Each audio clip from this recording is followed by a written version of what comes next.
Ladies and gentlemen, boys and girls, worshippers of all ages, welcome back to YouTube. My name is SeaRaptor, and today we're kind of trying to wrap up our look at all these new German destroyers that are in testing by taking a spin through premium Tier 9 German destroyer ZF-6.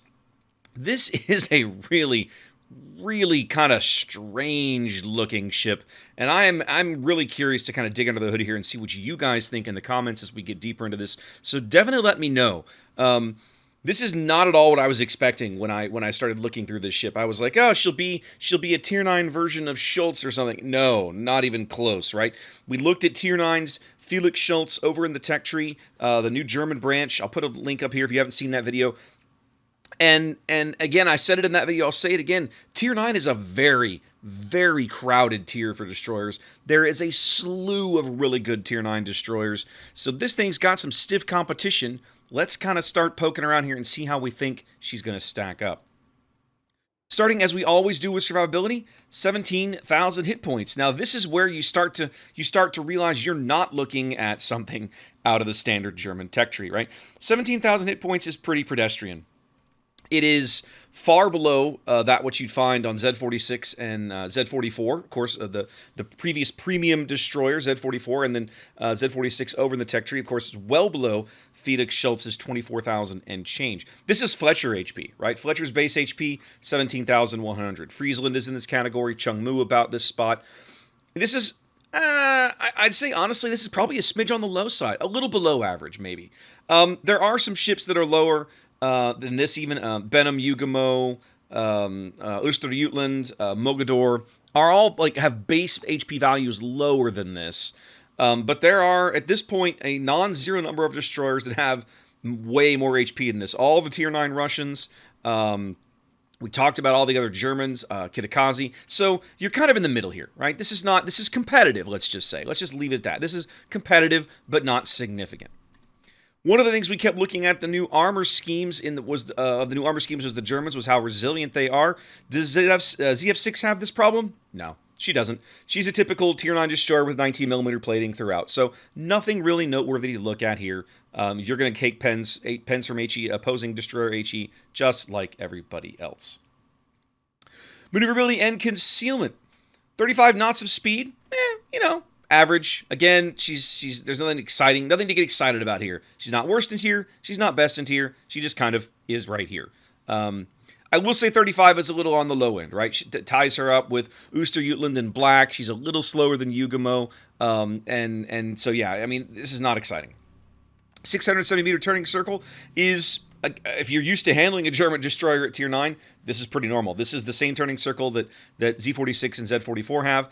That 3.9 rudder shift is best in tier, but it's best in tier for the Germans anyway.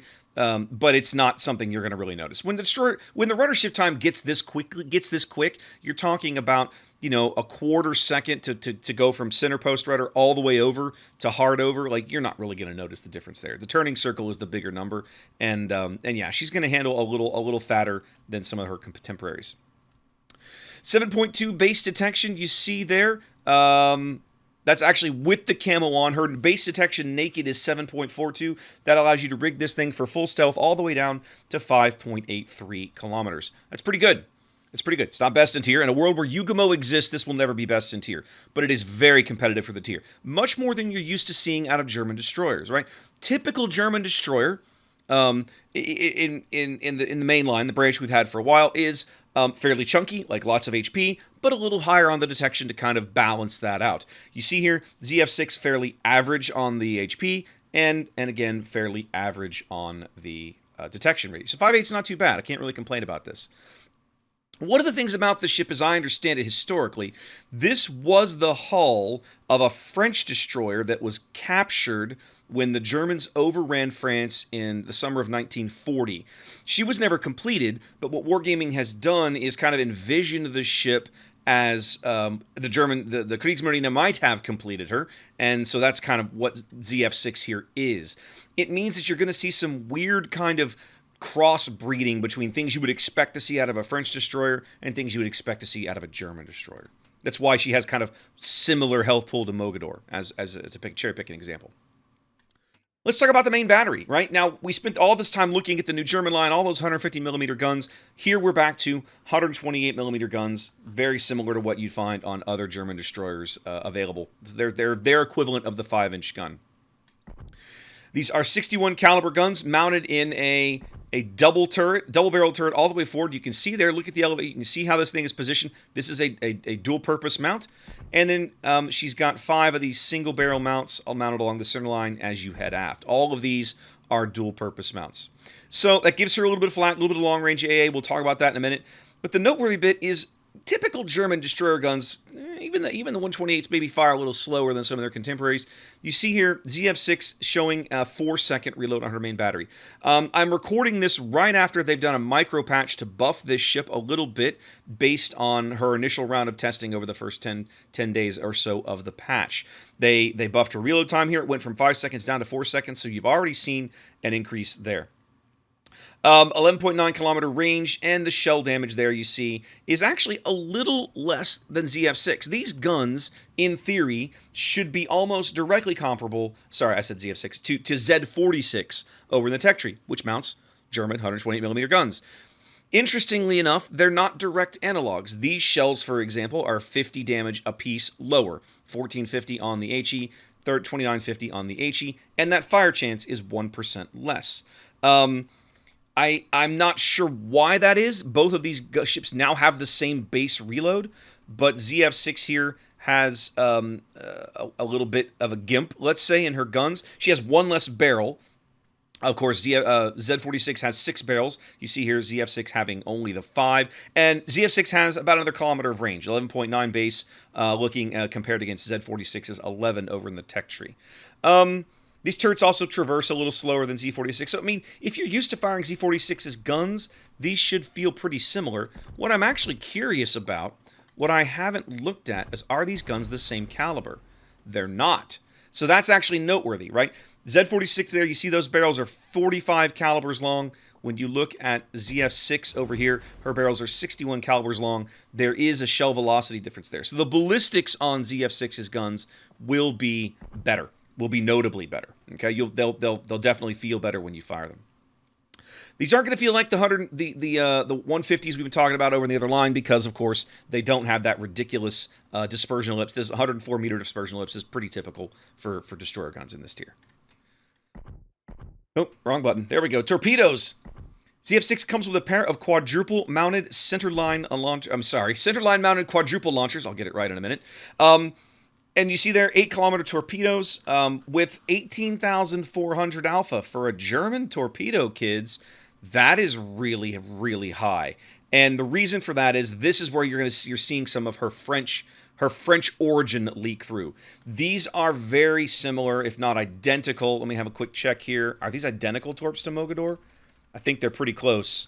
They are basically identical to Mogador's torps. Yeah, they really are. Same alpha, same speed. You see there's 75 knots. 1.8 detection means that they are a little more detectable than your standard torpedo, again, because of that speed, and a 90-second reload. Again, this reload was recently buffed. It started out when the ship went into testing as 120 seconds.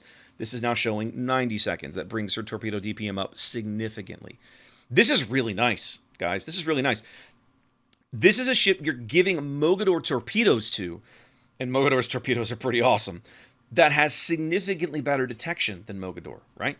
Mogador, a full stealth rig Mogador is 7.5-ish stealth range by the time you max her out. This ship has way better stealth than that, almost over a full 1.5 kilometers better stealth than Mogador, but she gets Mogador torps. That's pretty noteworthy. I kind of like the look of this ship already. In fact, I like this ship. I like the look of this ship way better than I like the existing Tier 9 Premium German Destroyer Z-44, which I've never particularly gelled with. There's a lot of weird design choices made on this ship. So far, ZF-6 is looking pretty good. I like this torpedo armor. AA defense, I mean, nothing to get super excited about over here. I mean, she has about 155. You see there the continuous damage. She does have a flak bubble that goes out to 6 kilometers. Probably a couple explosions. Three flak puffs. So if you're looking for an analog, I'd say the nearest analog you could probably come up with would be you want to say Fletcher, right? When you look at the raw numbers, she's close to Fletcher, but her outer bubble is a little weaker than Fletcher. Her mid-range bubble is a little weaker than Fletcher, and then her inner aura is much better than Fletcher. So, like we saw on the other destroyer, the other German branch destroyers that are in testing right now, she has a lot of punch in that inner aura on the back of these 30mm quad mounts, right? But the outer bubbles kind of suffer a bit because she doesn't mount as many of these 55 caliber barrels that make up the mid-range aura on some of these high-tier German ships. These are great guns, but she doesn't mount that many of them. So her mid-range aura is not what you'd expect, okay? It's not as good as you would hope. Now, consumable-wise, you might have caught a glimpse of this a minute ago. She does mount defensive fire. So I'll be curious to test this in the field and see how it goes. Obviously, I won't be able to talk about it, unfortunately, but I am curious to have a look at this. So the AA defense is, to me, is going to feel maybe a little worse than Fletcher, but maybe not so much that you notice, right? Like I said, I'll be curious to try it out. She does get standard damage control party. This is typical German smoke for the tier. You've got a standard engine boost right here. And then this is the interesting bit. She does get main battery reload boost. Now, this is typically something you find on French destroyers up here at these tiers, but obviously not on German destroyers. Curious. This, of course, for 15 seconds, she'll have a 2-second reload on her guns. That's going to feel really good. Really good. I am really curious about this ship, guys. There's a lot to like on paper. I mean, she's got a lot of utility. I mean, you wouldn't expect that out of a German destroyer necessarily, right? The defensive fire means that she should be able to hold her own certainly against a tier 8 carrier and potentially against certain tier 10 opponents, depending on the situation. I mean, she'll take strikes, but that aerial detection is low enough that it means that you'll be able to play games with the rockets if you're smart about it, okay? And then you'll be able to defend yourself against some other things with the defensive fire. The torpedoes hit like trains, and she has the stealth to use them, even though they're only 8-kilometer fish, right? These are what, F3 torps, basically. Think of the Japanese F3 torps, 8 kilometers. You're there, right? The difference is that, like a Yugamo-mounted F3, this ship has almost the same stealth. You can make these work. It does mean she's going to struggle against radar cruisers, right? That's absolutely a thing that's going to happen. Working these in against radar cruisers is going to be tough, but it will make her a holy terror against opposing destroyers that decide they want to sit in smoke, because she can just sail up alongside and pop her little torpedoes in the water, and those torpedoes move quick. I didn't check the range on the hydro. It should be about. She doesn't have hydro. Ooh, a German destroyer without hydro. Interesting. All right, so that's one thing you have to kind of consider here. She doesn't have hydro. That gives her a different kind of utility than the other German destroyers we've got in the game. So yeah, this is one of the things one of the things I always like to look for in a premium ship is, what does it offer me that I can't get out of the tech tree? What makes it stand out? What makes it different? ZF-6 has got a lot of interesting things going on here. This is another one that, like Elbing and Schultz, I might have to actually break my own rules and try her out for a few minutes. Anyway, guys, that's our first look at Tier 9 Premium German Destroyer ZF-6. Hope you enjoyed that. Wash your hands, be safe, and I'll catch you next time.